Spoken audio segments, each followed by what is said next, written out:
പാർട്ടിക്കകത്ത് 2 ഗ്രൂപ്പ് ഉണ്ടായിരുന്ന സംവിധാനം വെച്ചാൽ അവർ ആൻ്റണി മുതൽ ഇങ്ങോട്ട് പരമ്പരാഗതമായി വന്നൊരു ടീമാണ്. അവർ വേറൊരു ആത്മബന്ധം അവർ സ്ഥാപിച്ചു വെച്ചു. KSU ബന്ധം തന്നെയാണ് അവർ തമ്മിലുള്ളത്. KSU ഒരു സ്ഥാപക ബന്ധം തന്നെയാണ്. KSU സ്ഥാപനത്തിൽ അവർ തമ്മിൽ വേറൊരു ആത്മബന്ധം ഉണ്ടാക്കിയിട്ടുണ്ടായിരുന്നു.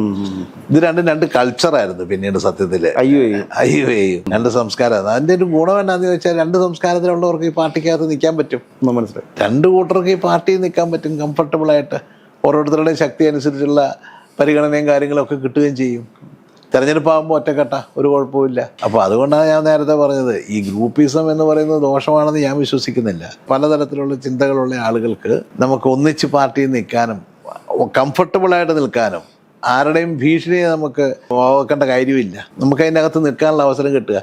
അതേസമയം ഇന്നത്തെ കാലത്ത് അങ്ങനെയല്ല. ഇന്നത്തെ കാലത്ത് ഇപ്പോൾ ഒരു നേതാവിനെതിരെ സംസാരിച്ചു കഴിഞ്ഞാൽ അവനെ അങ്ങ് തീർക്കാൻ, അവനെ സംരക്ഷിക്കാൻ വേറെ സംവിധാനമില്ല. നോട്ടഡായി മാറുന്നു.